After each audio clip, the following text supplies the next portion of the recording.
Okay. So tonight, what we're going to look at is this lovely little book by Jean Klein called The Ease of Being.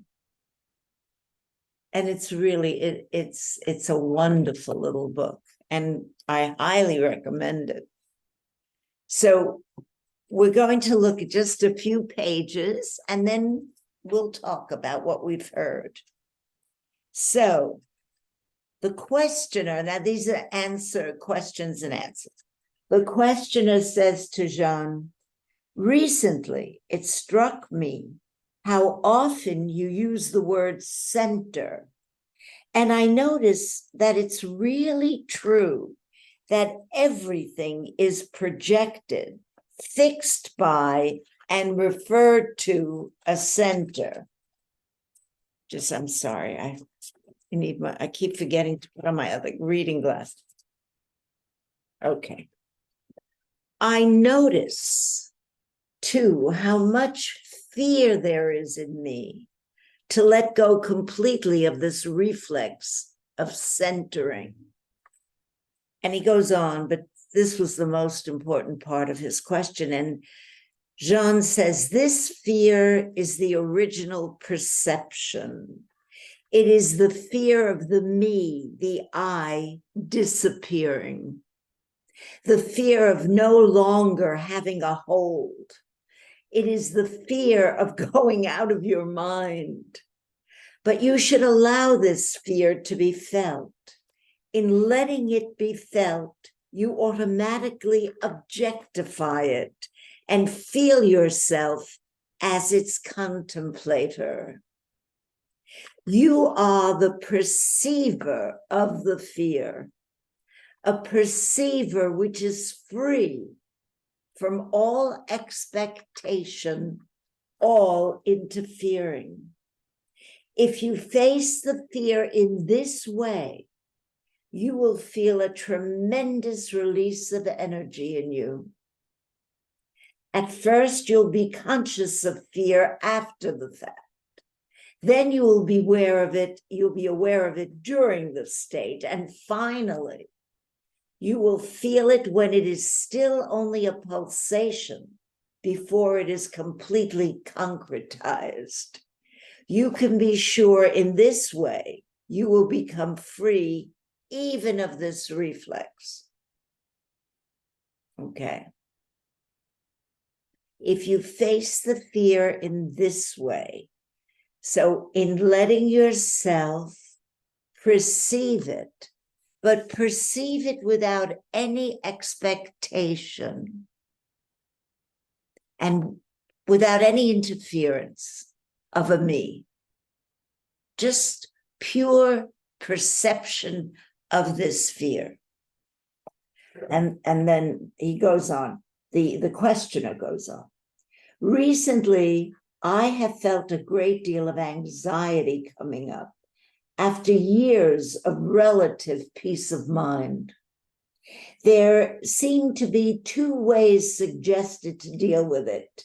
Your way, which is to observe it, and the other way, which is to go right into it. Neither seems right to me. And Jean says, observation does not mean creating a psychological gap between you and your fear. You are undoubtedly fixing the perception when you observe. Your looking may still be conditioned because you may still be trying to find something. Observation must be completely empty. Learning how to face a perception means standing back and letting it come to you. It is not a passive, fatalistic surrender to the perception, but an alert welcoming, just as you step aside and hold the door open to let a welcome guest walk into your home. So step aside without turning away. When you feel tension or fear, see where it is localized in your body. Do not face this area directly, but face those parts of your body which are healthy, which are not furnished with fear. The healthy parts feel light, empty, and expanded. So let this empty sensation invade the parts where fear is localized. If you proceed like this, the fixed energy, which is all fear is, will integrate in your totality. When you have decentralized this fixed energy, you will be full of vitality. The first step is to be aware of the localization. Once you are clearly aware of it, you will already feel yourself somewhat at a distance from it.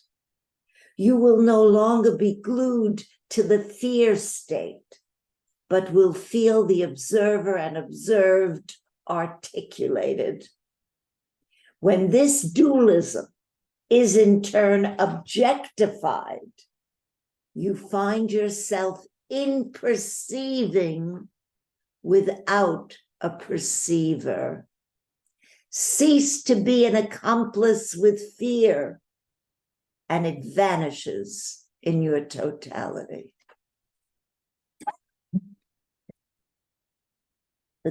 Well, it's interesting. When you get a shot like from a vaccine, you get some kind of an injection. Very often I realize that I listen to what Jean said. And so as they're giving me the injection, I focus away from the arm and I kind of pinch my finger so that I focus away from that pain onto this, and I don't feel that. And this is really not pain. It's just a little pressure point to refocus the vision on. So I think that's what he's saying when he's saying, go to the healthy part, go to the pain-free part. Let that be your localization. Go to the fear-free part in the body, because the fear is in the body. You know where it is. You've seen it. It does localize. It can be in the throat. It can be in the head. It could be in the stomach. It localizes. So he's saying shift the perception to where it's not localized, where the fear is not there. And he says it releases this, he calls it, and it's probably true, a fixed energy, a tightened, constricted energy, which is fear. So anyway, let me continue. Abby, what page are you on? Oh, okay, 83. Thank you. So now, the questioner says, is the personality basically nothing other than fear? Jean, the driving force to take yourself for an individual entity is fear. The mind must really see that. When I say the mind must see it, I don't mean you must understand in an abstract way and nod in agreement. Understanding that remains intellectual can never bring transformation. Really live it in the moment itself. Real seeing stops you in the middle of whatever you are doing without concern for whether you are allowed to stop. Catch the reaction or reflex as it actually happens. catch the reaction or reflex. And that's really, really important, especially when you're having a conversation or a dialogue or a confrontation with someone. And I think what we tend not to put awareness onto the reaction that's going on inside of us. We tend to focus on what's being put onto us from the other person. And we don't really give that much attention to how we are receiving it and what's happening inside. And that's so crucial, because when there's an awareness of the reaction that's going on inside of you, especially when it's a difficult situation, you tend to not get that involved emotionally. There's a stepping back from it somewhat. And with that stepping back, all of a sudden there's like more of a clarity of what you may have done or what the other person is pointing to. A clarity that you can't get to if you jump into it and get totally involved in the back and forth of what's going on. So having an awareness, shining that spotlight of awareness on one's own reactions is essential, and probably more important even than what's coming at us. Can you guys hear me? Oh, hi, Chip. Chip, Oh, sorry. welcome. I've been You've was been so- talking? No, yeah, it's strange. I thought I spoke and I thought you were responding to something I said, but you haven't heard me since I've come on, right? No. Right. Yeah, sorry. But I'm glad I hear you now. Me too. Great. This is wonderful, Evie. Thank you so much. Abby, there would seem to be a lot of value in just being able to locate the parts of the body that feel the fear. That Absolutely. in itself is really important as well. Yes. And that's what he's pointing to here. And indeed, if it is indeed, and I think it is, a fixed energy, a constricted energy, well, being able to localize it means that you've already somewhat stepped out of it Yeah. in order to perceive it. Yeah. So it puts a little bit of a pin in it. It lessens it a little bit. Right. So the process is to basically feel it in the body, feel where it is, and then go to a place where it's not, Yes, and connect to that place. correct. And then act from that place. Yes. Well, that place frees the energy. Okay. So that again, with freed energy, there's clarity. Mhm. And once you've localized the fear, it diminishes itself. Right. Go ahead. I'm sorry, Paul. Yeah. Yeah. What was his the comment right after the person asked the question here? He describes a certain way of looking.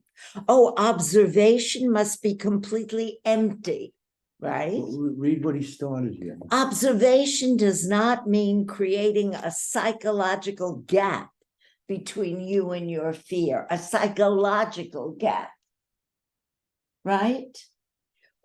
Because with a psychological gap, you're involved in it. It's not empty. The observation is not empty. There is a perceiver. We want to take out the perceiver and just let there be perceiving. Mm-hmm. And with that comes clarity. Otherwise, the me is involved in it. So is he suggesting the way to get the perceiver out of the equation is to go to where the tension or the body feeling is not? Yes. Go to where it's not. Mm-hmm. So if the fear is in the stomach, Mhm. go to the head, or go to the arm, or go to the leg. Go to where it's not. Yeah, but there's something here. You're talking about pain and fear. And I'm not so sure that that's, if you have pain, you can try to go someplace else, but that pain is there. What you can do is, I mean, I'm talking about myself. Yeah. You know, at some point, I think what happens to me is I go through a process where I say, wait a minute, the pain is in my body and I am not my body. And that's how I can sort of try to sneak around this thing a little bit.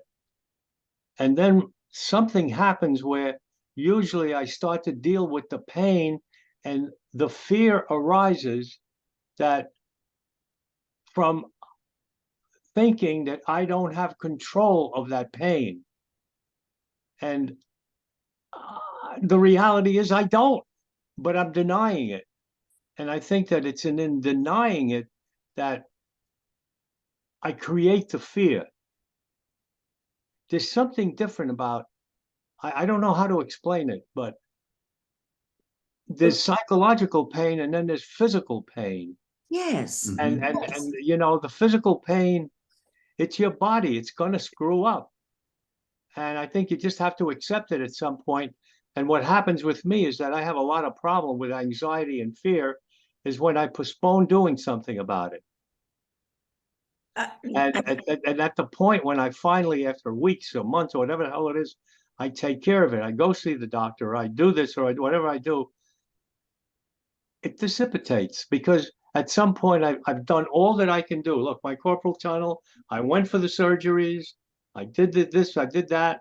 In another month or two, I'm going to go back for another examination. Some of it hurts. It hurts. Take a pill, it helps a little bit, but I'm doing all that I can do, and that's all that I can do, and I have to accept that. Yes. Obviously, the body, if it's hurt, if it's injured, if it's ill, there's going to be bodily pain. No one is denying it, and nor should anyone deny it, because otherwise you're right. You can't get help with it. However, the fear comes in when we get involved with the pain psychologically by projecting, what if this is a cancer? What if this isn't going to go away? A lot of the what ifs. That's when the fear takes on a life of its own. And what we're talking about here is getting rid of the fear. The pain, it might ease if you focus on where the body is not in pain, but yeah, you'll have to go to a doctor if the pain persists. And if you have a disease, you need medication. And if you've got an injury, you need to get it corrected. There's no denying that. But he's talking more about fear here. He's talking about the fear that one associates with bodily pain. And that fear is psychological. We don't know what it is until we know what it is. That's what he's pointing to. Because fear and anxiety are psychological. Unless obviously instinctually, if you're crossing a street and a bus is coming towards you, you better have some fear to get yourself out of the way. But we're not talking about that. We're talking about the psychological fears of the what ifs. That's what torments us and creates more physical pain. Yeah, but all of that is created by this thing that we call the me or the I. Yes, of course. And so in a sense, it's really getting an understanding of what that is and how that operates, that I guess at some point produces a true awareness of what's going on. I mean, when you Of start course. seeing the tapes, start running the tapes, and start feeling the anxiety Right. or the fear, feeling those things. To me, that's like I've come to a point where it's like, well, I'm running my tapes. That's my ego. What's Mhm. going on? So now I try to investigate what's going on. I'm trying to do the self-knowledge that I think he's implying. Okay. Yes. So, So Let's- now the question is, Yeah. goes on. To really see something, then, I must not name it, but let it remain as perception. Is that right? Jean says, when you name fear, it becomes a concept. A concept and a percept cannot exist together. So sustain only the perception. Let the fear come up completely. When you let this happen and listen to it, watch it, you will feel it taking place in your observation. It is in you, but you are no longer in it. There is no more unconscious identification. You are outside the process. Seeing clearly how you function calls for living very intimately with yourself. Let perceptions come to their complete articulation without the slightest idea to escape, manipulate, or dominate what appears. This means you must be free from all judgment, all appraisal. And this may take some time in the beginning. The questioner says, I find that I keep sensation at a distance by thinking about it. Yes, John says, the me constantly appropriates the perception for its own survival. Be the listener, the perceiver, and you'll spontaneously find yourself in a space relation with the object. It unfolds in this space. This is the forefeeling of your true nature, which is autonomous, free from all states. I would say become familiar with your mechanism. You know very little about how you function. Learn to take your body as an instrument, a tool, a vehicle. Explore. Inquire how you wake up in the morning. And very importantly, how you go to sleep in the evening. At night, systematically let go of all your qualifications. And he means by qualifications, the qualifying of this me. I'm a woman.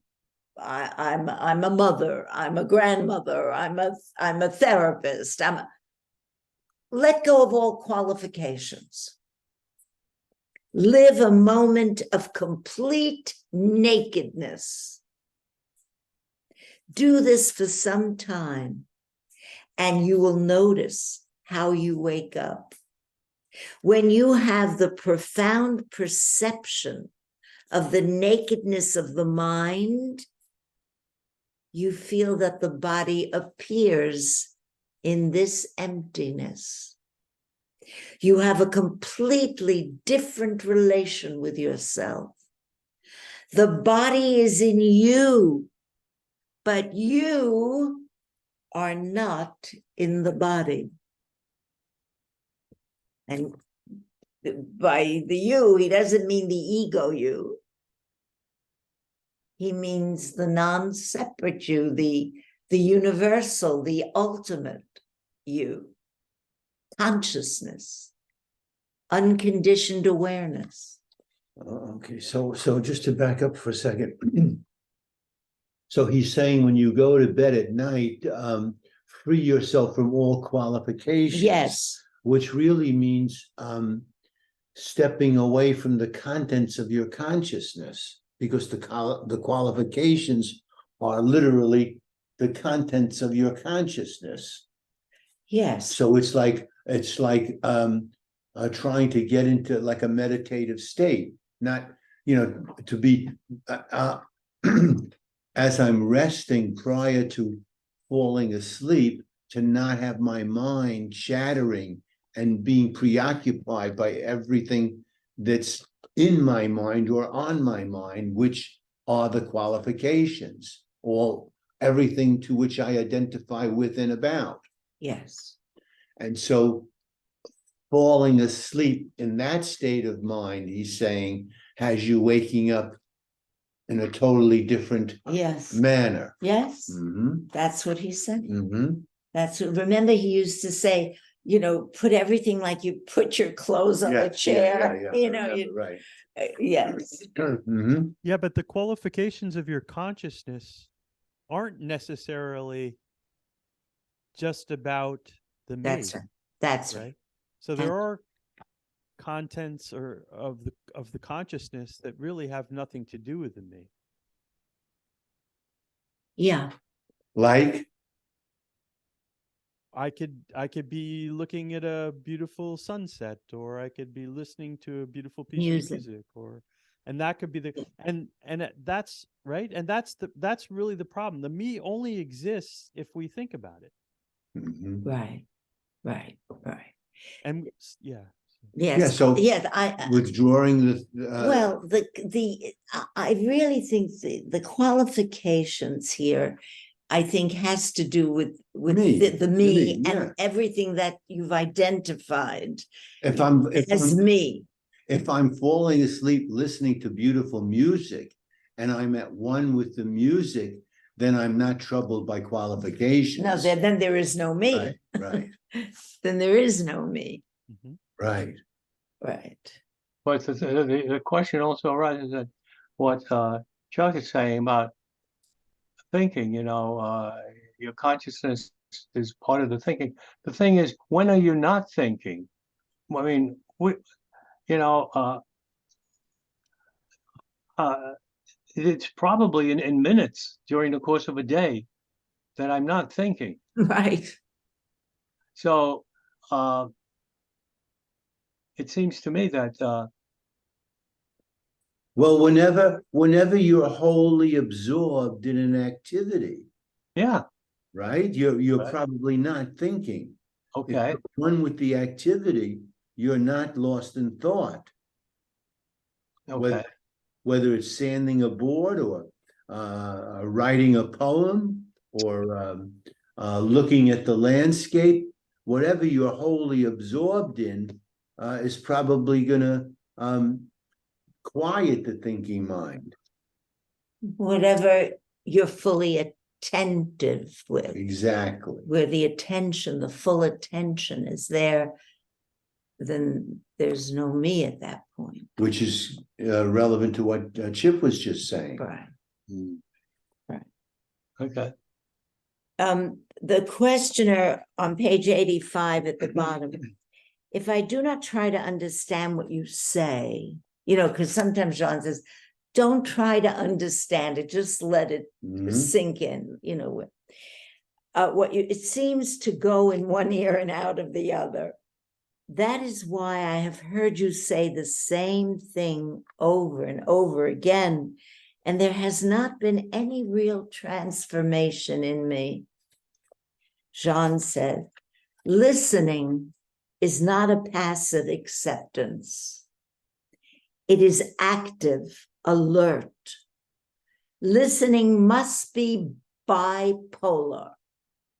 You hear the formulation and you hear also how it acts in you, how you react to it. Listen to your agitation, to your boredom, the repetition, the way you interpret. the way you judge, analyze, criticize. Listen to your restlessness, your curiosity, your anxiety, your fear and frustration. Listen to your emotivity, your feelings, states, desires, wants, likes, and dislikes. There are so many things to listen to. Become acquainted with your functioning. In listening, you will feel how all these take place in you. Listening brings you to a distance from all that you have accepted secondhand as your real nature. Mhm. In this space relation, this listening, you will have the forefeeling of what you really are. Don't try to change any activities in your life. When you try to change something, you remain in old cliches. See only that all your activities refer to a center, to a me who compares and concludes and appraises. Simply see the mechanism. See how you are not related to your activities, but to your likes and dislikes.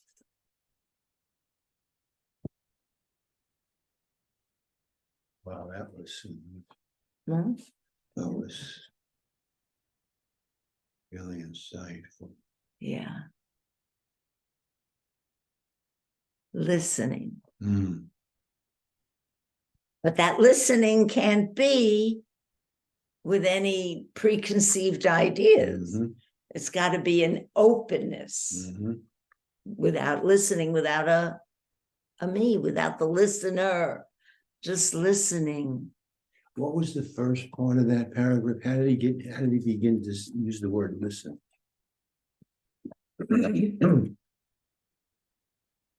Listening is not a passive acceptance. Mhm. It is active and alert. And listening must be bipolar because it's what we said before. It's like you hear the formulation, but you hear also how it acts on you, how you react to it. And then he goes on, listen to your agitation, your boredom, the repetition, the way you interpret, judge, analyze, criticize. Listen to your restlessness, your curiosity. Listen to your anxiety, your fear, your frustration, Mm. your likes and your dislikes. The thing that's confusing about that is he's saying, listen to how you react to it. But when he's saying how you react to it, he's saying how you, the me, react. Yes, of course. So it's kind of confusing because on the one hand, what we're learning to do is to relinquish the me and recognize that the me doesn't really even exist. And on the other hand, what we're doing when he's talking about it is we're identifying with the me and we're identifying with the reactions of the me. Because the reason I'm saying that is because he's saying, listen to how you. So he's identifying you as the me in that case. Yes. Yes. Yes. Yes. But at some point, you're going to make a transference from the you being the me to the you being the unqualified absolute. and Right. that's in the listening. Right. You see, that's the listening. Right. So it's the right. So it's the surrender. It's the relinquishment of that attachment to the me, and it's it's re-identifying with the whatever, the unqualified absolute. Yes, Right. yes, that's the whole point. It's like listening to your false self, Right.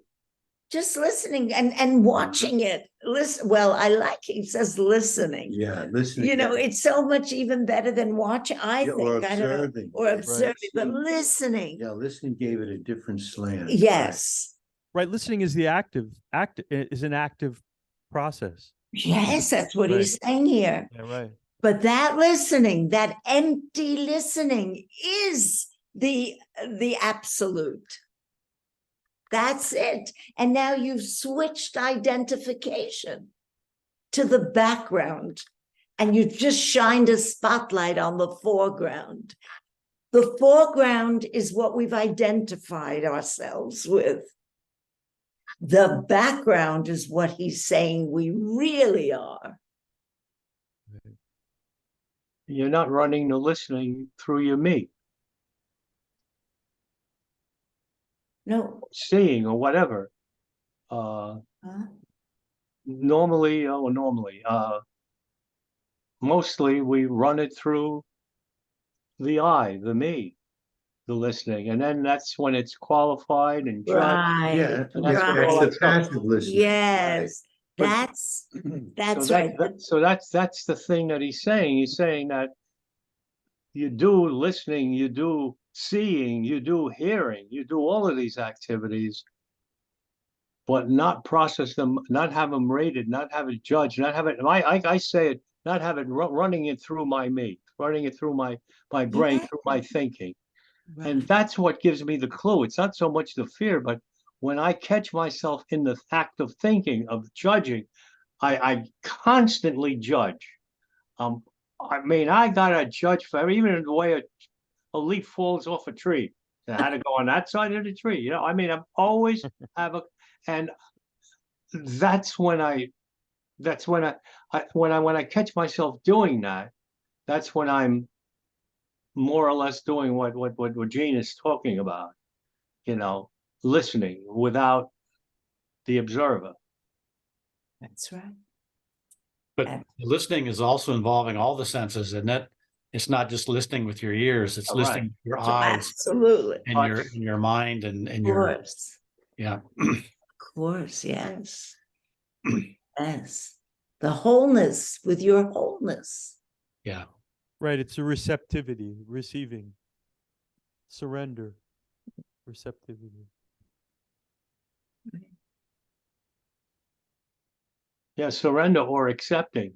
I mean, surrender. To me, it's surrender and acceptance. Is this? You got to have both. I think. Well, more for me, it's more about accepting, because you know, I think a lot of my psychological suffering comes from an unwillingness to accept what is, Mm. and constantly trying to adjust it once I process it through my me.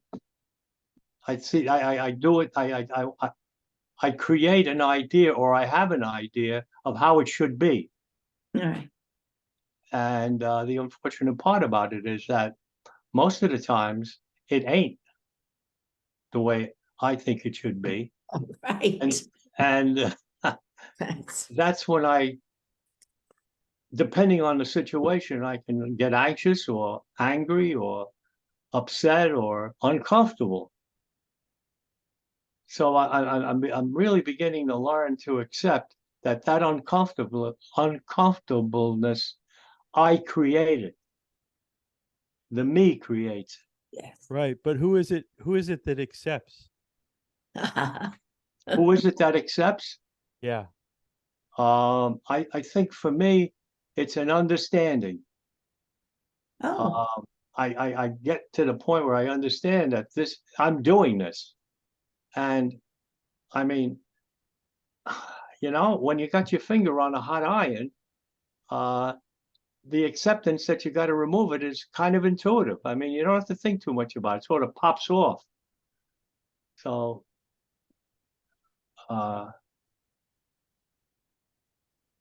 you know, I'm also changing, I guess, my ideas about the eye. It's not something that's really evil, terrible, this, that, and the other thing. You gotta learn to live with it, and it has useful functions. And I guess to an extent that I can realize I have this eye and try to understand how it works, Mm. then, you know, I don't know, maybe there's a certain amount of appeasement. We sort of agree not to agree or something. And you get peace of mind out of it. Mhm. Well, Ugo, he tonight laid out this path of listening as a way to understand and figuring yourself out, so to speak. Yes. The listening to all the manifestations of the me. Yeah. Mhm. And thereby getting a distance from it, and maybe a shift in identity. That's the whole point. That's the point, right? Learning about the self. Yeah. Well, you know, it's just so interesting. He's used the word listening in so many different ways in book titles, Yes. but tonight I heard it in a completely different context. The listening. What's the name of the book, Evie? The ease The of being. Ease of Being. Oh, nice. A Beautiful. Great beautiful- title, and great it's a Yeah, title. yeah, it beautiful is. book, Yeah, really. beautiful writing and Yes. and yeah. reading as well. Thank you so much. Yeah. Thank you. I'm so glad you could come. Me Yeah. too. Missed you. Yeah, I missed you guys too. Well, we'll say good night, and Hopefully see everyone next week. hopefully, yes. Yes. I'm listening. Good. Listening. Okay, good. Good. Have a good week. Okay, same to you all. Bye all. Thanks. Yep, bye. Bye-bye. Bye bye. Understand.